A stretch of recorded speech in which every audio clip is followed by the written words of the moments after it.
review today.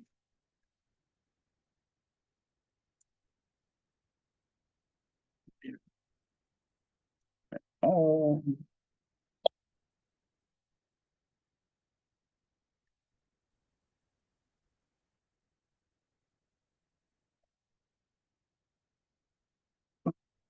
All right, so we're about 7 minutes out. I'm gonna run down the hall real quick. Get wellness class, get started.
Let's see who's here today.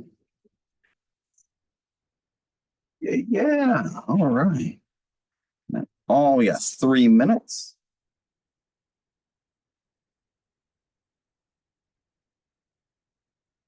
All right, let's see what kinds of things we can talk about in here.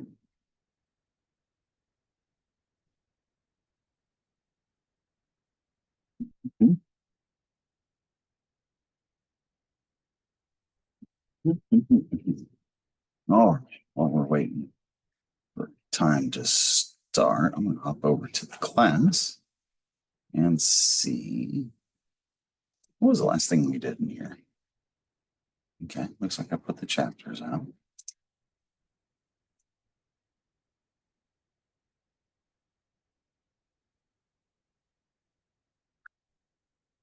Visits 7 and 8. Okay, excellent. Quizzes are up there. You pop in another assignment soon.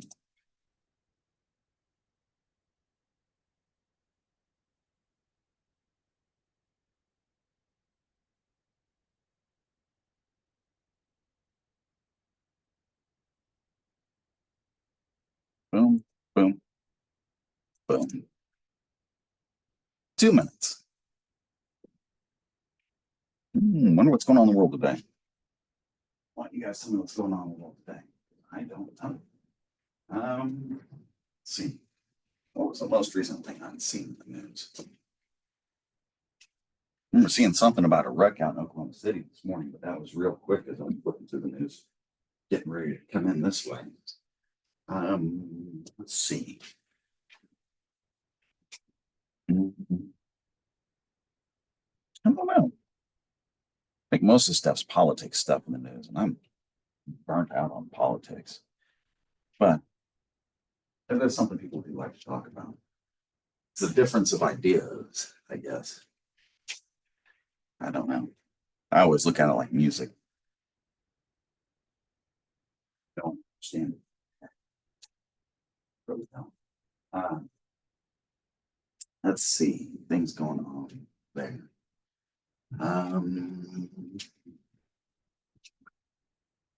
It's actually been a pretty quiet semester. Usually by this point in the semester, there's been some type of police incident that's taking place that takes a huge, huge focus in the class. But the only thing I can think of would have been before the semester with those security failings, that first assassination attempt thing. Because that's one where it's just huge failings, huge questions. But that's a different issue. Let's see, what else was there? Yeah. Usually by now there's been some type of police incident. There really hasn't been too many, any more big ones that I can really think of though. Ooh. E. coli and McDonald's meeting, Trump visits McDonald's, coincidence. Inquiring minds want to know. Who was it? I'm trying to remember. It's like I know I've heard this as a phrase somewhere, but I can't remember who it was said. It's like there are no such things as coincidences. It's like it's like yeah. Oh my goodness. Let's see. What else? So today what we will be doing is we'll be reviewing for the exam. It's going to be over chapters, whatever it is, to 8. I think it's 5 through 8. Let me take a look because I don't remember now. Yeah, 5 through 8. So all those chapters are out there. You have quizzes that cover the same material, so you can go and kind of get familiar with the kinds of questions you'll be asked there.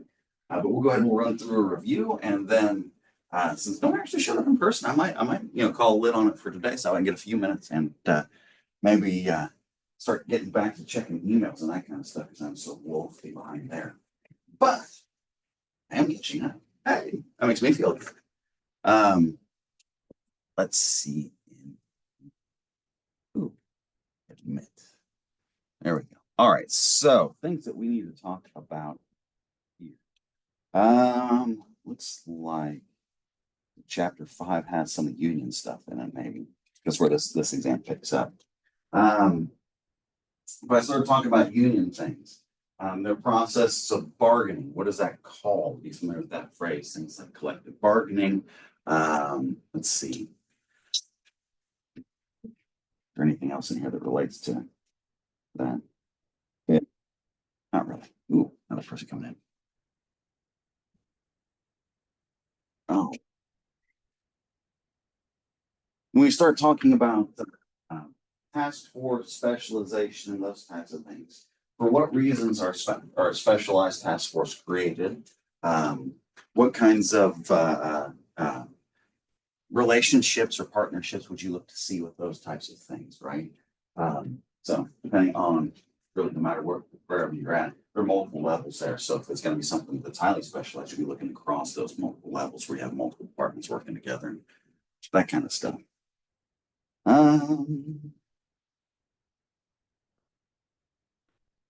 Let's see here.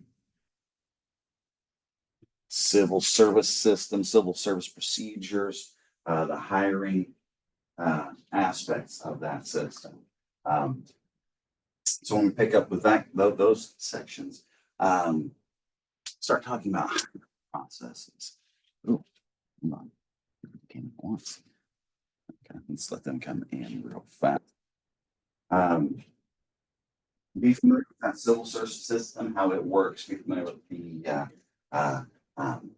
promotion structure, that kind of things. You have the time and rank systems.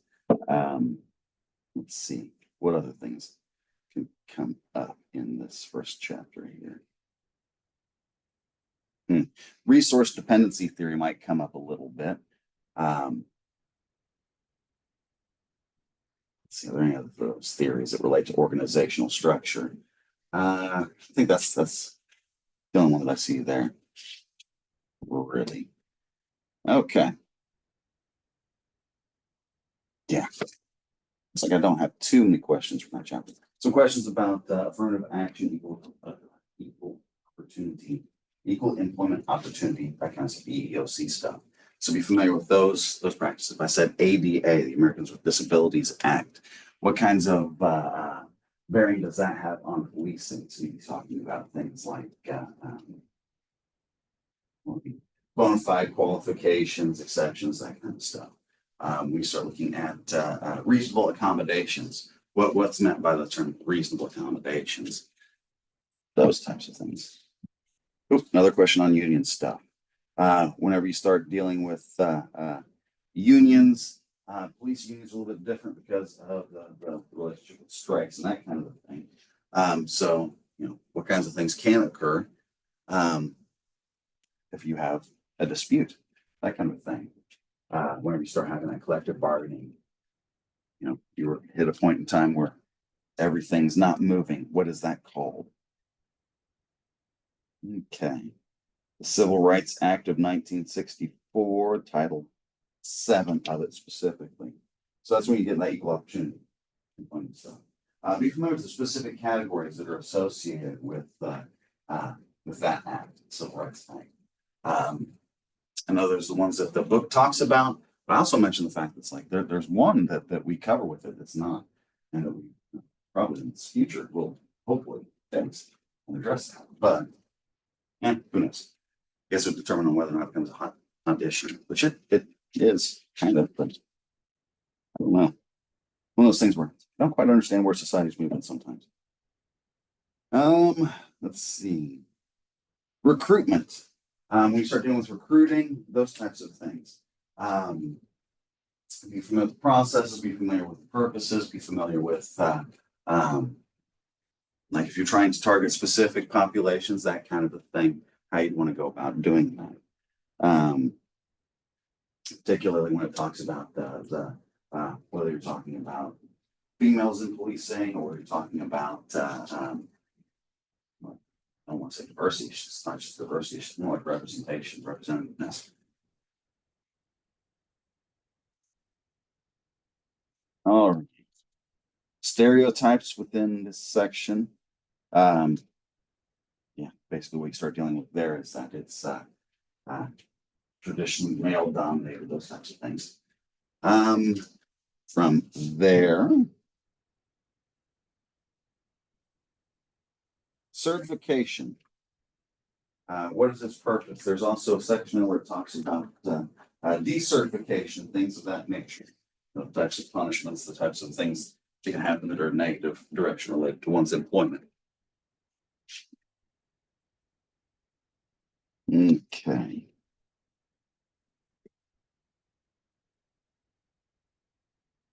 Factors that mediate attitudes of officer behavior. That's when it starts getting into that police culture a little bit. So police bureaucracy, know how that affects policing itself, police culture, that kind of those topics. Let's see here. Reality shock for new officers. You hear that phrase. What is it referring to? Who's the author? Who's cited as addressing that as the one who's cited related to that work?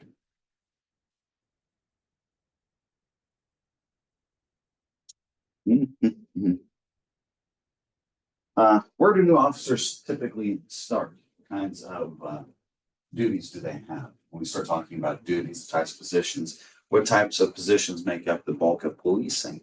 Right, so when we talk about the makeup of the organization itself, realize that it's relatively decentralized and relatively flat. There's an administrative structure there, but kind of know a little bit about how those people are allotted. The biggest one, over 80%, is going to be what? It's going to be that same category. that you think it is. All right. Hmm.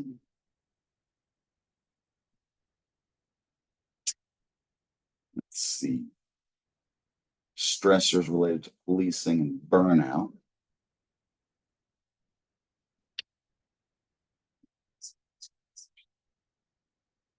Okay. When we talked about the Kansas City Preventive Patrol experiment, what were the outcomes of that? Right? You remember that when we talked about that, basically had the city. I drew it like this. I can't remember how the actual city was divided. It was divided into three sections, right? That's the one where they increased patrol. They kept it neutral to where it was like at normal levels, and they had one area where it was standards. It was like, you know, increase, standard, decrease kind of thing. So, what effects do they have? They didn't find any. There have been many replications. Some find some statistically significant results. Some do not, but it's largely held to not having effect. All right, so when we start dealing with the different roles of policing, dispatch is another one that we spent some time talking about. What does dispatch typically do? What are the difficult issues associated with dispatch? Those types of things. We start talking about the nature of those calls that they receive. What kinds of calls are they? They can broke it down basically between like those social service, social work kind of phone calls and service calls kind of thing. Those, I should say social work. It's not the right service calls versus uh, um, service calls, those same thing, instances versus those that are more the other types of issues. With you should say real work versus the was sometimes seen as less than the other types of work. Let's see here. Different styles of policing. You have watchman style, the legalistic style, so on and so forth. You familiar with those? So I have some questions. We'll have to identify those. Um, did we get that far? Hmm. Different roles of police. We start talking about law enforcement versus some of those other roles. The question I had on my mind, because I can't remember if we talked about it in here. Did we talk about seizures in here? I just noticed the question in there. That seems it might be out of place. Might have accent. Can't remember if we talked about seizures in here. If we did, how is it you determine whether or not you are seized by definition? That's might come up in the next chapter actually in terms of strategy. But I'll go ahead and tell you guys. I'm going to take it off.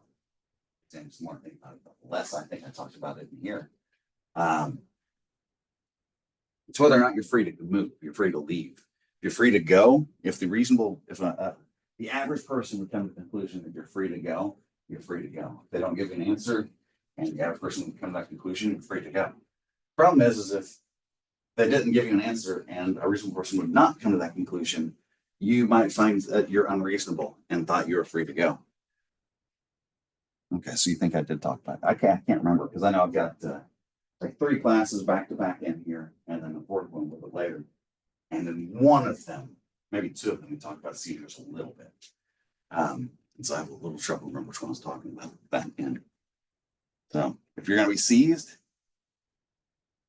it's whether or not you're free to go. It's a subjective measure. Of course, you have the actual handcuffs kind of thing, but that determination is itself subjective. Cuffs just make it more apparent. What does foot patrol do? Did we talk about zero tolerance policing in here?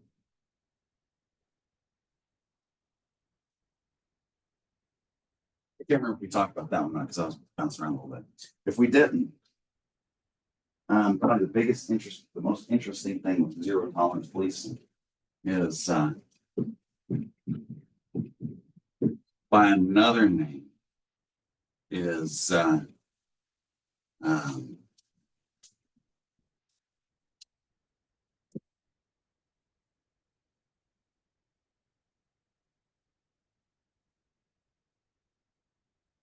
is equal treatment. Um, this is one this is going to come from strategies. I think this question's out of order. I got it in the wrong pool, I think. So I got a couple of those. So I need to go back through and check those. We'll talk more about this then, because that's an interesting point of discussion. We don't have too much more with this review left, so I might talk about this for a second. It's really interesting to see. It's one of those things that kind of the nature of humanity starts to come out a little bit if you really think about this one for very long at all, because this thing's negative in nature, right? Most people see zero tolerance as a bad thing, but they also see equal treatment as a good thing. And so those disparities there, what's kind of hard to rectify. And what you have to kind of recognize is that with the way organizations work, whether you're talking government or anything, like the corporation, is if you start doing this and you start trying to enact equal treatment, there are thresholds to it, right? There's if you don't have any regulations whatsoever, yeah, you got a whole lot of problems. It's going to be very uneven. But at the same time, as if you try to overly regulate it, the only way you can do that is by moving this direction. And as you decrease tolerance, you have a whole lot of problems.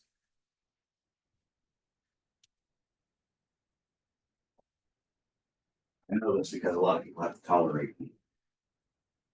I'm making a joke. That's exactly what it is. That's kind of the nature of organizations. You have to be very, very careful with them because it's like gravity. It wants to kind of move this way because that's easier than trying to move this way and move a positive direction. That's more work. And so as you're trying to do that with any type of organization job you do, the easiest thing you see happen, the easiest thing to do is something that's negative in nature, where it's, okay, what we'll do is we'll batten down, right? Tighten it up. And then as that happens, negativity increases. It's really probably one of the more interesting facets of our field. Because often you'll see stuff like that, where it's we start out with a good idea, move in a bad direction, start with a bad direction, and see what it does can be even worse. Maybe, I guess, I don't know. It's really confusing. Another one we were talking about in your last time, the juvenile system. Realize the justification for having a juvenile system is that it's there to the benefit of the juvenile. Because of that, they don't have the certain constitutional rights. Just like a lot of our legal statutes, where they're there to benefit someone who's in need, it can also be used as a punishment. Just like that mercy booking thing we were talking about. You guys remember mercy booking? That one will come up. Is zero tolerance realistic? Yes, it is. What's really, really, really interesting with it is that yes, this one is quite easy to do. You only need to look at the most heavily regulated people in the world, right? That's one of those interesting things related. I'm going around. I'm kind of liking it because of this. I'm on my little bit. I forget who it was. I want to say the name's Wyden. I don't think Wyden. It was a book from the 1960s or 70s. I think it was 70s. Basically, what was the foreword of it had to deal with. It was a sociological book, but what it was dealing with was understanding the meaning of the term people. And basically, what they started out with. It was dealing with different countries, and that one was identifying China. It's like China's got a lot of good history, do a lot of good things, some problems, right? In the last 70 years, there have been problems, actually longer than that.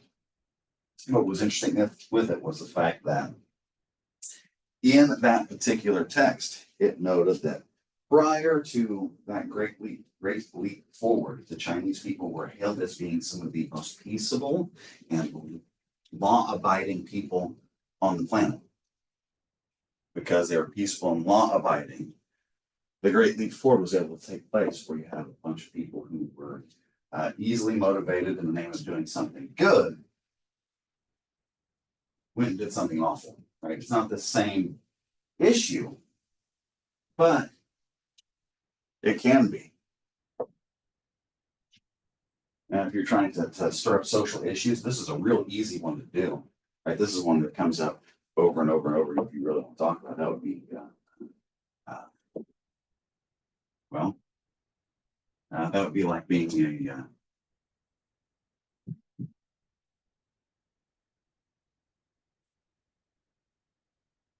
South African farmer a couple of years back.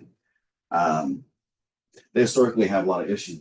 Was it the Dutch, if I remember correctly? Took over South Africa. So small white population in charge of governmental operations, in charge of property, land, and that kind of thing. As social climate has changed in that area, you'd have people who are forcibly removed off of their lands through violence. And that's one of those where it's like there were some disparities across history. They're trying to, I guess, equalize that, but the methods that they were using were more akin to this, where everyone who's falling into that category is being treated a very specific way. And so it's a race to hold people accountable for what it ends up being. And so that's one of those things that's a bigger time scale. It's a bigger thing than just this. It's one that you see repeatedly across time where it's we're going to do something that's negative and call it something positive. Or we'll start out with something positive, it'll do something negative, and then depending on how it goes, sometimes they'll double down. So it's and instead, so this program that's not working, we'll put more governmental money towards it to see that it does better. Ooh, difficult thing. Let's see. Ooh, think about those traditional measures related to crime. When you start talking about service calls and those types of things, there's what is it? Discovery time. That time between calls actually placed, your response time afterwards. Clearance time is how long it takes to get completely done with the incident and clear. I can't remember. I won't say if there's another one I'm forgetting. There it is. I can't tell you though, because it's an option. I can tell you that one. Ooh, different patrol types. I think I mentioned that earlier, but this is in a different section when you start talking about things like directed patrol, that kind of stuff. Remember we talked about it if you were going to like have a specific issue, identify a specific problem. That's one of the ways you can start to address it. Mm-hmm.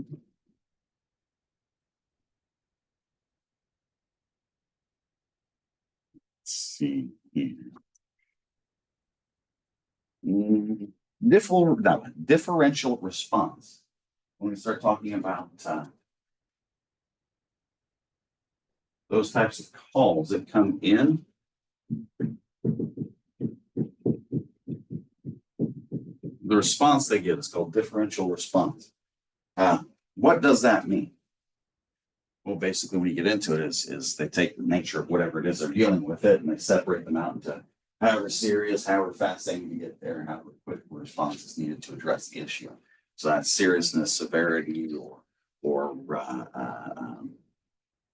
there's another word I'm looking for. Not seriousness, not severity, but priority. That's what I'm looking for. It's a priority call.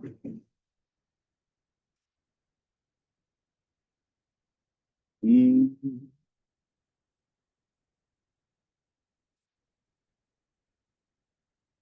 What kinds of things would be considered officer-initiated activities?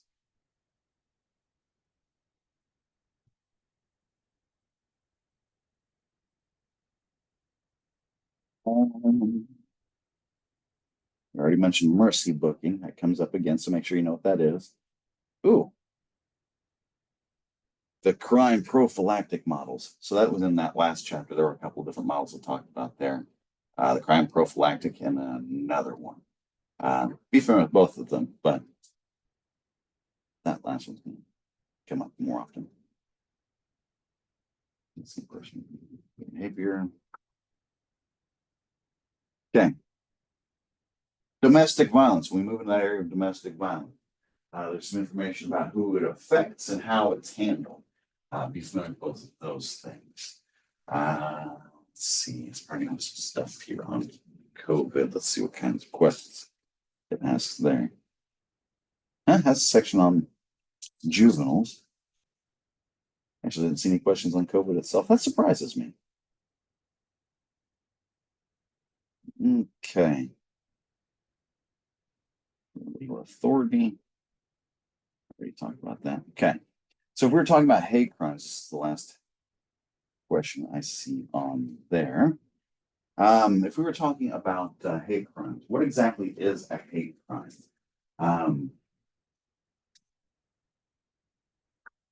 In this class I was talking about that? I was thinking that was I didn't realize that was this class. Good golly. Everything blurs together way too much for me. Hate crimes, when we start talking about that, realize that it itself is more of a qualifier or like an aggravating circumstance than it is a crime itself. So you're dealing with something that the behavior itself is already criminal, but what we've decided to do is add another level of I don't want to say punishment because that's not the word I'm looking for. Another not level, but facet to consider, I guess. Because you're just not dealing with that person, their specific actions and their intent, but it's something like the nature of this. The book itself talks about biases, which is important, but it's really what you start getting at there is bias is one of those elements, but really it's that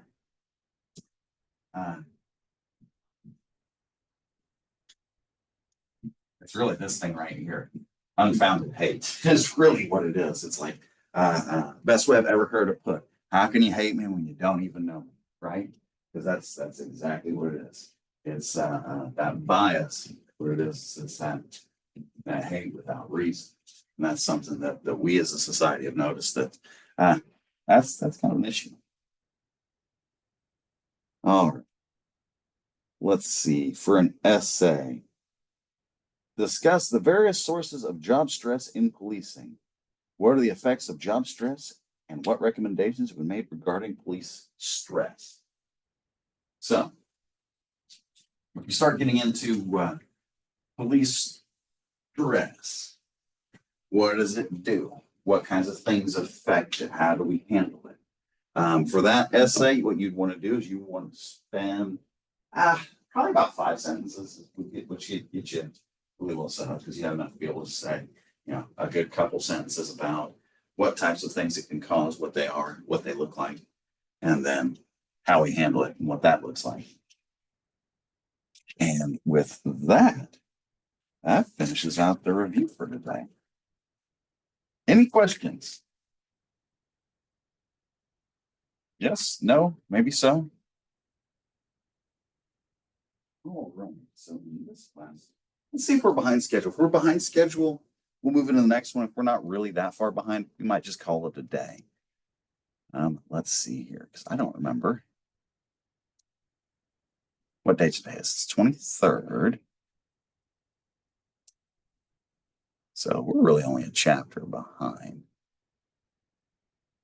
That's not bad at all.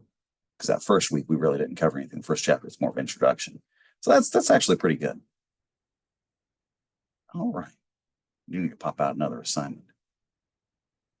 But we'll worry about that one next time. All right. Well, with that, you all a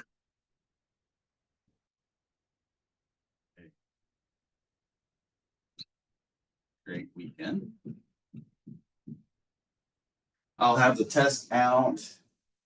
Give me, let's see, today is Wednesday. I'll try to have it out by the end of today. I can't make that as a 100% certainty because that's one I actually have to set up manually a little bit. And so that one won't go quite as quickly for me. So, depending on how much time I get out of here, so what I'll do is I'll immediately go up there and start working on that to finish that out.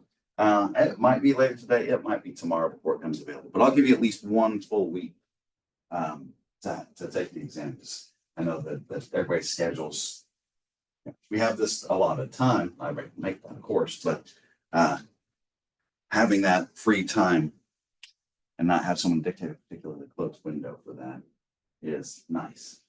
And so with that, have a great weekend. I'll be posting out that exam relatively quickly. And if you need anything, just let me know. Take care and have a great day.